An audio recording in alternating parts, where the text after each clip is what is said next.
आ दिल दिमाग में तू ही हमारा छैले बाड़ू हो आ तुहसे बात करेला दिलवा बेकरार रहेला। आप लोग थोड़ा थोड़ा पीछे आइए कि तुहसे बात करेला दिलवा बेकरार रहेला। हुनवा कोइल कर जा इंतजार रहेला।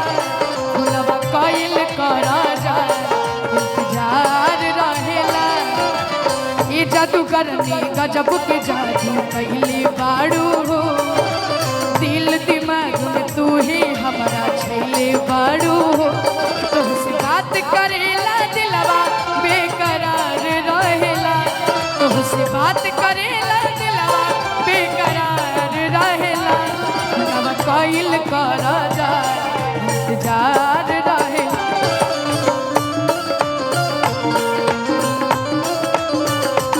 हुनवा कोइल कर जा इंतजार रहेला।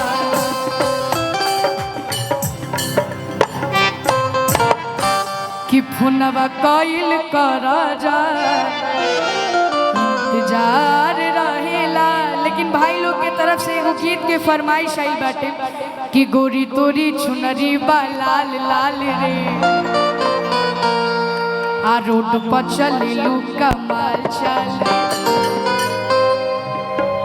अबे के बाद कि गोरी तोरी चुनरी बा और हम चाहते हैं कोई रेड कलर का ड्रेस पहना है तो अरे वाह अब गाना फिट बैठेगा। कहे के क्या बैठे गोरी तोरी चुनरी बा लाल लाल रे गोरी तोरी चुनरी बा लाल लाल रे रोड पर चलेलू।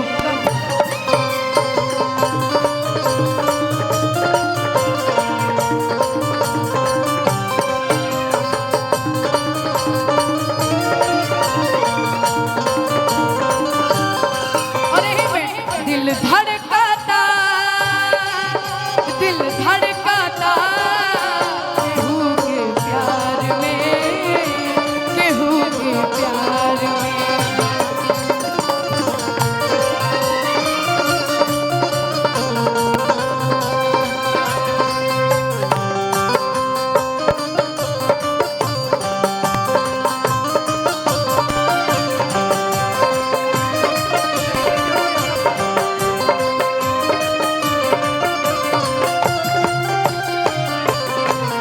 इंतजार में दिल धड़काता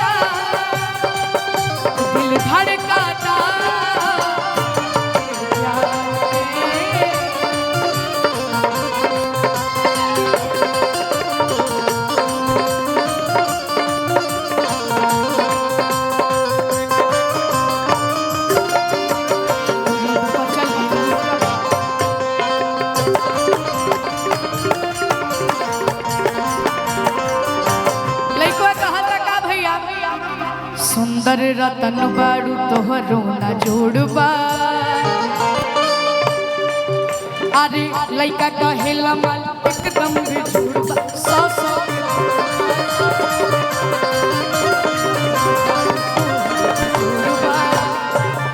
अरे भैया कहेला मन एकदम बेजोड़बा। सौ के तोड़बा हो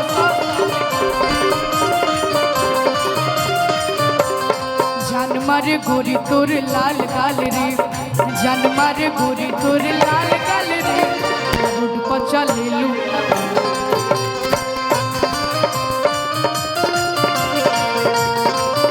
भैया हमारे यहाँ पे इतने नौजवान भाई लोग आए हैं। देखिए जीवन में सब चीज करिएगा प्यार मत करिएगा। जानते हैं क्यों कि कहता रे बाबूजी न रहे दे हम घर में कि चार बेरियो रहने अवेलार में आहू गईनी कंगाल हम तमाल के चक्कर में।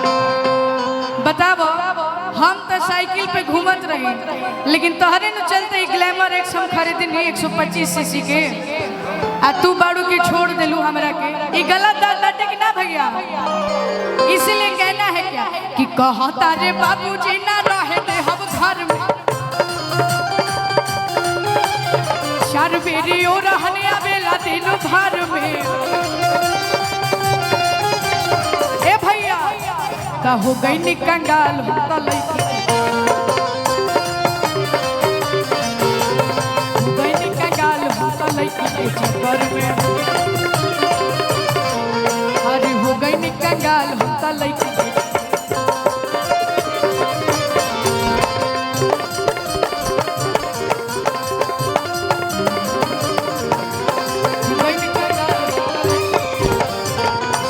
के हो गई नी कंगाल हम तो प्यार के चक्कर में